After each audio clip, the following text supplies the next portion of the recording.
Hi friends, Bindya ಚಾನಲ್ಗೆ ಸ್ವಾಗತ ಸುಸ್ವಾಗತ.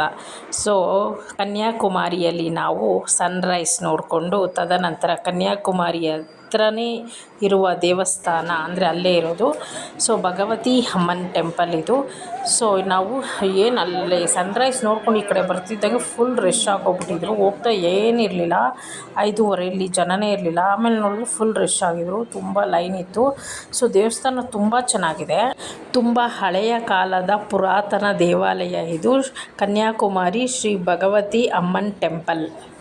ಈ ದೇವಾಲಯ ಅನುಕೂಲವಾಗಿಲ್ಲ ಮತ್ತು ಮೂಲಭೂತ ಸೌಕರ್ಯಗಳು ಇಲ್ಲ, ಕುಡಿಯಲು ನೀರು ಇಲ್ಲ, ಮತ್ತು ಸ್ವಚ್ಛತೆ ಅಂತೂ ನಾನು 0 ಅಂತ ಕೊಡ್ತೀನಿ. ಯಾಕಂದರೆ ದೇವಸ್ಥಾನ ಒಳಗಡೆ ಹೋಗ್ತಿದ್ದೀವಿ, ಅಲ್ಲಲ್ಲೇ ಉಗಿದಿದ್ದಾರೆ.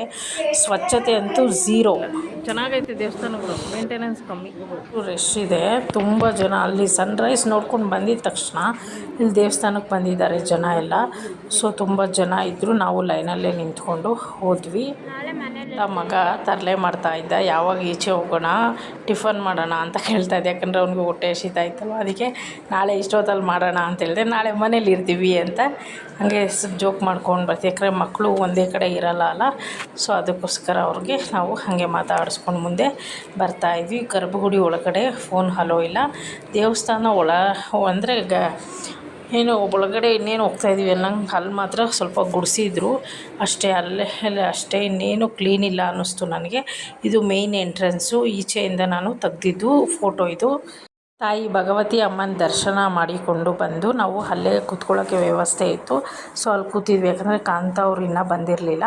ಅವ್ರು ಬರಲಿ ಅಂತ ವೆಯ್ಟ್ ಮಾಡ್ಕೊಂಡು ಇಬ್ಬರು ಕೂತಿದ್ವಿ. ನಾವು ಮೂರ್ತಿ ಅಲ್ಲೇ ಪಿಕ್ ತೊಗೊಂಡು ಆಮೇಲೆ ಮುಂದೆ ನಾವು ಬಂದ್ವಿ. ಪರೀಕ್ಷಿತ್ಗಂತೂ ಪಾಪ ತುಂಬ ನಿದ್ದೆ ಬರ್ತಾಯಿತ್ತು. ಯಾಕಂದರೆ ಬೆಳಗ್ಗೆನೇ 3:45 ಎದ್ದಿರೋದಲ್ವ. ಮಕ್ಕಳು ಎಲ್ಲರೂ ಒಟ್ಟಿಗೆ ಎದ್ದು ಬೇಗ ಸ್ನಾನ ಮುಗಿಸ್ಕೊಂಡು ಬಂದ್ವಿ. ಸೊ ಸ್ವಲ್ಪ ರೆಸ್ಟ್ ಸಿಕ್ಕಿದ ತಕ್ಷಣ ಮಲ್ಕೊಳಕ್ಕೆ ಹೋಗ್ತಿದ್ದ. ಆಮೇಲೆ ಅಲ್ಲಿಂದ ದೇವಸ್ಥಾನ ಮುಗಿದ ನಂತರ ನಾವು ಬ್ರೇಕ್ಫಾಸ್ಟ್ ಮಾಡೋಕ್ಕೆ ಬೆಳಗ್ಗೆ ದೇವ್ರ ದರ್ಶನ ಆಯಿತು, ಸನ್ರೈಸ್ ಆಯಿತು ಅಂತ ನಾವು ಹೋಟೆಲ್ಗೆ ಬಂದ್ವಿ. ಸರ್ವಣ ಹೋಟೆಲ್ ಅಂತ.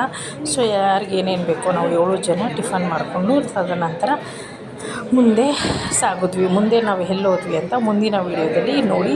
ಸೊ ಇಲ್ಲಿಗೆ ನಾನು ಈ ವಿಡಿಯೋ ಎಂಡ್ ಮಾಡ್ತಾಯಿದ್ದೀನಿ. ಬಿಂದ್ಯಾ ಯೂಟ್ಯೂಬ್ ಚಾನಲ್ ಯಾರನ್ನ ಹೊಸ್ದಾಗಿ ನೋಡ್ತಾಯಿದ್ರೆ ತಪ್ಪದೆ ಸಬ್ಸ್ಕ್ರೈಬ್ ಮಾಡಿ. ನಾನು ಹಾಕೋ ಹೊಸ ವೀಡಿಯೋ ಎಲ್ಲ ನಿಮಗೆ ನೋಟಿಫಿಕೇಷನ್ ಮೂಲಕ ಬಂದು ತಲುಪುತ್ತೆ. ಮತ್ತು ಈ ವಿಡಿಯೋ ನಿಮಗೆ ಇಷ್ಟ ಆದರೆ ಲೈಕ್ ಮಾಡಿ, ಶೇರ್ ಮಾಡಿ, ಪಕ್ಕದಲ್ಲಿರೋ ಬೆಲ್ ಐಕನ್ ಕ್ಲಿಕ್ ಮಾಡಿ. ಮತ್ತು ಹೊಸ ವೀಡಿಯೋದೊಂದಿಗೆ ನಾನು ನಿಮ್ಮೊಂದಿಗೆ ಮತ್ತೆ ಸಿಗುತ್ತೇನೆ. ಸೊ ಅಲ್ಲಿ ಆನೆ ಕೂಡ ಹೋಗ್ತಾಯಿತ್ತು. ಅದನ್ನು ನೋಡೋಕ್ಕೆ ಮಕ್ಕಳು ಹೋಟೆಲಲ್ಲಿ ತಿಂಡಿ ಮಾಡ್ತಿರೋದು ಬಿಟ್ಬಿಟ್ಟು ಓಡಿ ಬಂದರು.